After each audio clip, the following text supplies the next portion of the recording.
I didn't sleep that night. The shredded dress lay crumpled on my kitchen table, the Polaroid pinned to it like a badge of humiliation. My hands kept reaching for it, then pulling away, as if touching it would somehow make it worse. The photo showed me bent over my sewing machine, my face caught in a moment of focus. Ordinary, vulnerable, unaware. I felt sick. That workshop had been my sanctuary, the one place where I believed I could rebuild a life from the ruins. And now, Victor had torn through it with a single click of a camera, reminding me that even behind locked doors, I wasn't safe. Peter arrived first. The moment he saw the fabric and photo, his whole body stiffened. He was inside? No, I whispered. The angles from outside, through the window. That doesn't make it better, Lois, he said tightly. He's showing you he can watch whenever he wants. Anna stormed in soon after, and for once, her fire dimmed. She picked up the shredded cloth, her eyes glistening. This was Mrs. Fletcher's dress, she said softly. Then she looked at me. He's not just after you anymore. He's warning anyone who stands near you. That truth hit me like a punch. Every ally I'd gathered, every whisper of solidarity, I was painting targets on them too. Detective Harris came when I called. He studied the photo without touching it, his jaw clenching. This is harassment, he muttered. And intimidation. Then do something, I snapped. Arrest him. Harris's silence said it all. When he finally spoke, his voice was low. We need evidence that sticks. A photo alone isn't enough. He'll claim it's coincidence, or deny it altogether. Without witnesses. I cut him off. So I wait until he breaks down my door? Until he hurts my son. Harris's eyes flicked to Timothy, who was clutching Peter's hand in the corner, wide-eyed and trembling. No, Harris said firmly. But if he's escalating, that means he's nervous. He's rattled. That's leverage. Keep everything he sends. Build the pile higher until it topples him. It wasn't what I wanted to hear. But maybe it was the only path forward. That night, after everyone left, I sat on the floor of the workshop staring at the photo again. My breath came shallow, my chest tight. For the first time in weeks, I wondered if Andrew, my Andrew, had ever whispered to Victor about me. If his old anger had somehow paved this path. The thought made me shiver. At some point, I must have dozed off because I woke to the sound of footsteps outside. My heart leapt into my throat. I grabbed the nearest thing, a pair of scissors, and held my breath. The footsteps paused, then moved on. Only then did I realize how fast my heart was pounding, how sharp the edges of fear had become. The next morning, Mrs. Fletcher came back for her altered skirt. She noticed the faint stain where the spray paint had been scrubbed from the door, noticed my red eyes. And then she pressed her hand over mine. Don't stop, she said simply. That's what he wants. For you to give up. Her words were a lifeline. I looked around the workshop at the bolts of fabric, the humming machine, the corkboard with its grim photo pinned like a scar. Victor wanted me silenced. Shattered. Alone. But every thread he cut, I would stitch twice as strong. That night, as Timothy slept, I wrote a note to myself and tacked it right above my machine. Fear feeds him. Silence crowns him. But truth breaks him. And for the first time since finding that Polaroid, I felt a spark. Small, fragile, but real. I wasn't broken. Not yet. It started with a folded scrap of paper tucked into my workshop's cash tin. At first, I thought it was a misplaced receipt. But when I unfolded it, I found shaky handwriting. He slashed my tires last winter. I took pictures. You're not alone. No name. Just those words. For a long time, I stared at the note, heart thudding. My first instinct was fear. Fear that Victor had planted it himself, that he was tightening his grip in some twisted way. But the tone wasn't his. There was desperation in those words. A quiet plea. The next day, when Mrs. Fletcher returned to pick up thread, I showed her the note. She didn't even blink. You've stirred something, she said softly. People have been whispering for years, but whispering only. Now, they're beginning to step forward.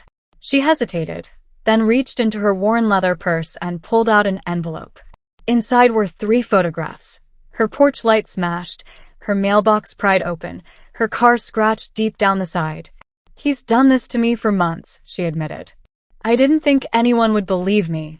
The weight of her trust settled over me. She hadn't told anyone. But she was telling me. That evening, Anna dropped by with groceries. When I told her about the note and Mrs. Fletcher's pictures, she nearly slammed the milk onto the counter. Do you get it, Lois? This isn't just you. He's a parasite feeding off this whole town. And maybe finally, folks are ready to starve him out. Peter, who'd been fixing a chair leg nearby, looked up. It's like a whisper network, he said. Everyone's got a story, but they've been too scared to share. Maybe you've given them a reason. The phrase stuck with me. The whisper network. That night, I couldn't sleep. My mind kept spinning with questions. How many others had notes, photos, quiet evidence hidden away? How many had chalked it up to bad luck because Victor trained them to doubt themselves? The next morning, I made a choice. I pinned a blank piece of paper to the corkboard beneath Victor's Polaroid. Across the top, I wrote, "If he's hurt you too, tell me. We're stronger together." For 2 days, nothing happened. Customers came and went, eyes flicking to the board, but no one touched it. Then, on the third morning, I found 3 new notes pinned under mine. He keyed my truck. I still have the repair bill. I saw him outside my window last fall. Thought I imagined it. He threatened to ruin my business if I didn't keep quiet. I read them over and over, my hands trembling. This wasn't just about me. This was a pattern, a web he'd spun around everyone, choking them into silence. That night, Peter and Anna sat with me at the kitchen table as we spread out the notes, Mrs. Fletcher's photos, the shredded dress, and the Polaroids. This is evidence, Peter said firmly. It's not enough on its own, but together? It paints a picture. Anna leaned forward, eyes sharp. You need to keep building it. A wall of truth so high he can't climb over it. I nodded, but inside, doubt still gnawed. Would the police take it seriously? Would the town? Or would Victor twist it all, make us look like liars, like hysterics? When I voiced my fears, Peter met my gaze. Lois, listen. You started something he can't control anymore. That scares him more than anything. And you've got us, me, Anna, Timothy, Mrs. Fletcher. You're not carrying this alone. I wanted to believe him. I wanted to cling to the idea that truth could shield us. But later, as I tucked Timothy into bed, he asked, Mom, if everyone tells on him, won't he just get madder? His little voice broke me. Because he was right. Every step we took toward the light, Victor's shadow stretched darker. That night, as the cicadas sang outside, I wrote in my notebook. Whispers are growing louder. He will hear them. And when he does, what will he do? I closed the book with shaking hands, a chill running down my spine. The whisper network was awake. And Victor wouldn't let that stand. The first sign came with silence. For 3 days, no new notes appeared on the corkboard. No hesitant confessions slipped into my cash tin. Even Mrs. Fletcher stayed away, though she usually popped in daily just to check the hem on something. At first, I thought maybe the momentum had burned out, that fear had won. But then Anna came rushing into my shop, her face pale. They hit Joe's diner last night, she said breathlessly. Windows smashed. Spray paint all over the walls. Keep your mouth shut. My stomach dropped. Joe had left one of the first notes on the board. By afternoon, word spread fast. Another business vandalized, then another. Tires slashed, mail stolen, locks broken. Not random. Targeted. Victor wasn't hiding anymore. He was punishing us. The whisper network had grown teeth, and now he was bearing his own. That evening, Peter drove Timothy and me to the diner. Glass crunched under our shoes as we stepped inside. Joe stood behind the counter, sweeping with a grin set to his jaw. Don't you dare stop now, Lois, he said when he saw me. This means we're hurting him. He's showing his hand. But I could see the fear etched around his eyes. Just like mine. Detective Harris came by, notebook in hand, jaw clenched. This is escalation, he admitted, voice tight. If you've got evidence, now's the time to hand it over. I hesitated. If I do, can you actually protect us? All of us. His silence spoke volumes. That night, I couldn't sleep. Timothy stirred restlessly beside me, murmuring from some half-dream. I crept to the workshop, sat at my machine, and stared at the growing pile of notes and photos. It looked like strength, but it also looked like a target. The next morning, the retaliation came to my doorstep. My workshop windows were smashed, fabrics scattered across the floor like wounded birds, and spray-painted across the wall in thick black letters. "Enough, Lois."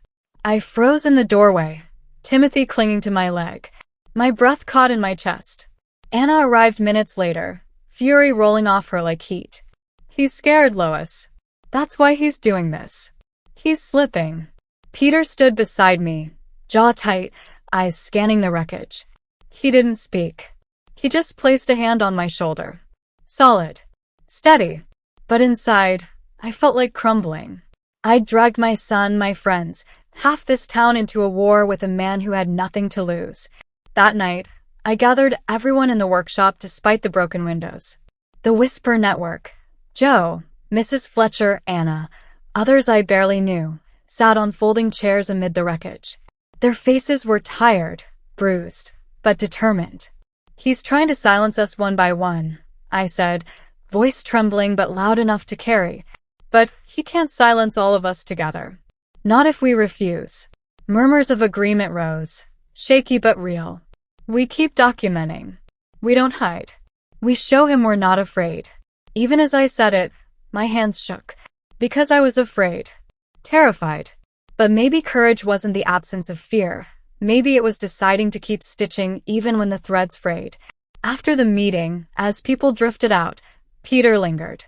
He touched the spray-painted wall gently, then looked at me. "You're forcing him into the open," he said. "That's where he makes mistakes."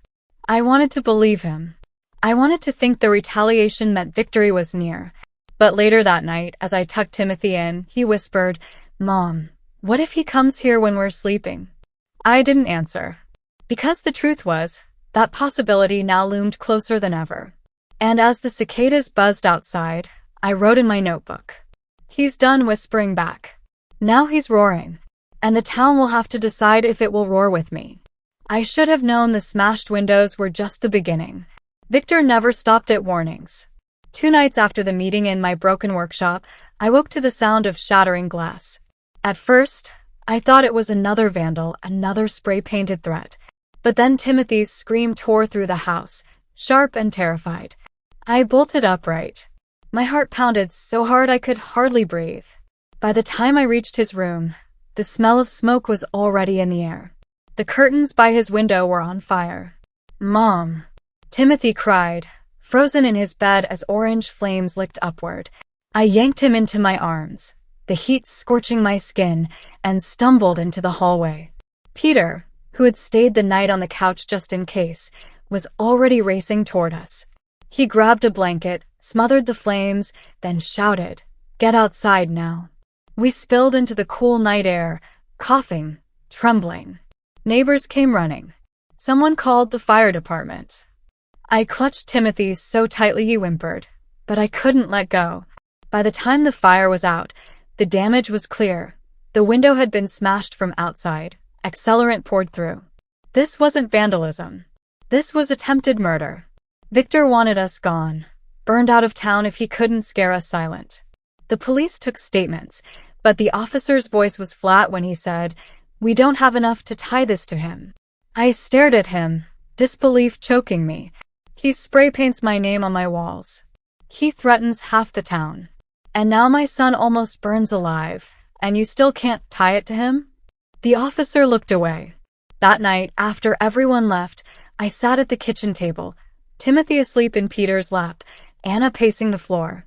My hands trembled as I stared at the growing pile of notes and photos. "This isn't enough," I whispered. "Evidence isn't enough. The police won't stop him. He'll kill us before they move." Anna slammed her hand on the counter. "Then we make them listen. Loud. Public. No more whispers, shouts." Peter met my eyes, steady but grim. "She's right. The whole town needs to see the truth. You've been collecting it. Now we put it where no one can ignore it." The next morning, I pinned every note, every photo, every piece of evidence onto the corkboard in my workshop. The wall filled with proof of Victor's terror, voices layered on top of each other. Then I dragged the corkboard outside, set it in the middle of the town square, and stood beside it. People gathered, whispering. One by one, they stepped forward to read. Some gasped. Others nodded slowly, eyes narrowing with recognition. A few wept. This is what he's been doing, I said, my voice carrying despite the tremor in it. Not just to me. To all of us. No more hiding. No more silence. If he burns one house, he'll burn them all. If he scares one of us, he scares all of us. The crowd swelled. Joe from the diner spoke up. He smashed my windows. You see that there? That was him. Mrs. Fletcher raised her trembling hand. He terrorized me for months, and I let myself believe I imagined it. But I didn't. None of us did. More voices joined, building like a wave. The whisper network was no longer whispering. And then, in the midst of it all, Victor himself appeared at the edge of the crowd. He leaned against a lamppost, arms crossed, lips curled in a smirk. His eyes locked on me, full of venom. You think this little display makes you safe, Lois? He drawled. You're making fools of yourselves. And you're painting a target on that boy of yours. The crowd shifted uneasily, some stepping back. But something inside me snapped. Maybe it was the memory of Timothy's scream, or the smell of smoke still clinging to my skin. Maybe it was simply that I'd had enough. I stepped forward, my voice loud and shaking but unbroken. You don't get to rule this town with fear anymore, Victor. Not me. Not my son. Not anyone. Murmurs rose, louder this time. People edged closer, not away. Victor's smirk faltered. Just slightly. For the first time I saw it, a crack in his armor. Fear. The breaking point wasn't mine. It was his. The day after I dragged the corkboard into the square, the town was different. You could feel it in the air, like something had snapped. People weren't whispering anymore. They were angry. And anger, I realized, was stronger than fear. By noon, half the town had signed their names on a petition demanding the Police Act. By evening, someone had organized a town hall. Word spread fast. Everyone was coming. Even those who had hidden in the shadows for years. I didn't want to go. Truthfully, all I wanted was to pack up Timothy and vanish. But Peter's words echoed in my head. Asterisk, he makes mistakes when he's out in the open. Asterisk. And this time, the whole town would be watching. When we walked into the hall that night, the air buzzed with tension. Folding chairs filled every corner. The corkboard stood at the front, packed with notes, photos, scrawled confessions. My stomach churned. Then Victor strode in. Alone. No smirk this time, just that hard, cold look he wore like armor. He didn't slink to the back. He marched right to the front, like he owned the place. But this time, no one moved aside. Detective Harris stood near the podium, jaw tight. The crowd erupted as people shouted. Stories, accusations, demands. One by one, voices rose. Joe slammed his fist on the table. Mrs. Fletcher's voice cracked as she spoke. Anna's fury lit the room like fire. And then Harris raised his hand. Enough. Silence fell heavy. He looked at Victor, then at me. Lois, he said. You've been documenting everything. Do you have what we need? I swallowed hard, every eye on me. My knees shook. But I stepped forward. Yes, I said, my voice trembling but clear. I have everything. I laid it all out. Dates, times, names, photographs. The fire. The smashed windows. The threats. Every note. Every shred of testimony. And when my words faltered, others picked up where I left off. By the time we finished, the corkboard wasn't mine anymore. It was ours. Victor tried to laugh it off, but it rang hollow in the packed hall. This is pathetic, he spat. You've all let her brainwash you. I didn't do any of this.